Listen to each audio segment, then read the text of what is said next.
annoncer la vérité, la bonne nouvelle en toute clarté. Parfaite est passée par Bembereke et Nicole aussi est passée par Bembereke. Parfaite a été de passage à Cotonou et Nicole aussi était de passage à Cotonou. Elle était à Porte-Nouveau et Nicole aussi était à Porte-Nouveau. Et chose étrange, elles souffraient des mêmes maladies dans les mêmes milieux où elles étaient passées. Le diable a tenté de les abattre par tous les moyens sans pouvoir arriver à ses fins, car j'étais présent. Moi d'abord, le Dieu vivant, j'étais en parfaite depuis lors, observant sans maudire. Je regardais jusqu'à quelle limite l'homme pouvait être têtu et intrépide dans sa méchanceté. C'est ainsi que nous cheminions jusqu'à son 16e anniversaire. Un beau jour, elle fut prise d'un malaise. Admise à l'hôpital, lorsqu'on lui injectait des perfusions, elle exprimait de vives souffrances en criant. Je sens le piment dans tout mon corps.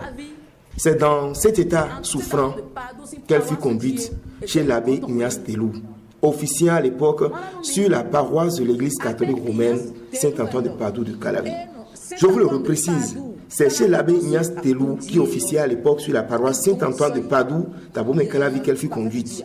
Parfaite n'était pas possédée par un esprit mauvais.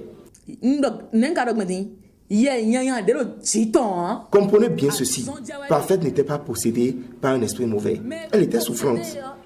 Un possédé est différent de celui qui est souffrant. Or, voici que les prêtres et évêques de l'église catholique romaine racontent des propos mensongers sur des chaînes de radio et de télévision soutenant qu'elle était une possédée conduite à Bonamé où on l'a délivrée. Puis les démons se sont rassemblés et l'ont possédée de nouveau et qu'elle prétend être Dieu. Un prêtre n'a pas droit au mensonge. Vous êtes tombé très bas. Vous êtes déshonoré. Des menteurs se sont déshonorés et ils ont démontré à la face du monde qu'ils ne méritaient même pas d'être considérés et respectés. Elle était souffrante. En état comateux, aucun possédé ne reste dans le coma.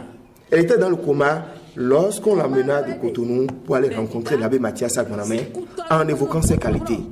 Qu'il y a un prêtre qui officie à Bonamé et qu'il suffisait qu'il tende sa main sur un malade pour que ce dernier s'en trouve soulagé. C'est ainsi qu'elle fut emmenée à Bonamé le mardi 20 janvier 2009. Et effectivement, en 3 jours, elle recouvra la santé et toutes les maladies cessèrent miraculeusement. Tout ce cheminement, ce sont mes dessins, car mes voix sont complexes et insondables. Elle était complètement guérie.